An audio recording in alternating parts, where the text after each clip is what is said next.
Last question, and that is the theme about boards need to be focused on adding value. They need to themselves add value. They need to make a difference in institutional decision making, just not another layer, but something different. And they need to be focused on institutional value. In this town, that can mean students get jobs that pay money.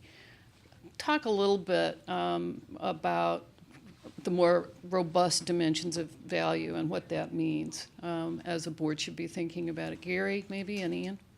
Yeah, actually, this relates to a point I was thinking as I've been listening to the other discussants. There's a couple forms of lazy governance that avoid the question or go to the easy answer to how an institution becomes more valuable under their stewardship. One is, as Eric said, you sort of stand back and let things go. But the other form of lazy governance is to think you're being strategic, but simply to be imitating everyone else. To basically, lazy governance, I would say, is benchmarking someone you aspire to be, but probably never will be except in your dreams.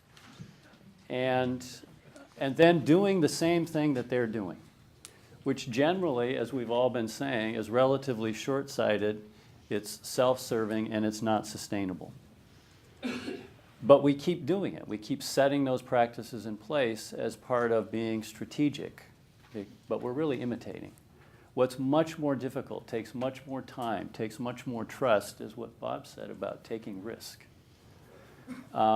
Strategic risks that involve being innovative and creative and imaginative about possibilities. And I'm thinking of Juliet's institution and pushing to establish a physics department or create a new institute. Those took risks.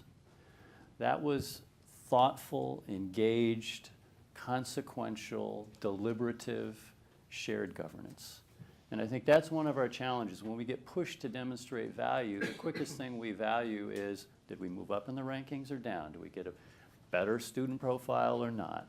Did we save a little money? But what we need is more innovation and imagination, and that actually takes time, not just benchmarking your aspirational peers and holding a president or an institution responsible for that. Well said. Anybody have, Ian? Well, I just can't resist. It seems to me when you raise the question of what's the value, you're raising the question of does the public trust the higher ed system, the higher ed institution in their community? It's really a question of what's the breakdown, I think, in that communication. The public has a perception, rightly or wrongly, often misperception, because of rising tuition, that institutions are beyond their reach, and that they only serve the wealthy or the elite. And in fact, that comes back to, the report talks about the broken business model. That is not an insignificant comment in the report.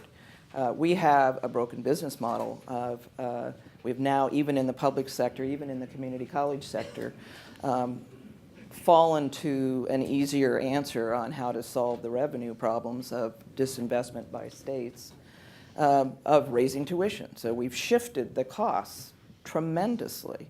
That's unsustainable. But it's at the root of the loss of public confidence in our higher ed institutions.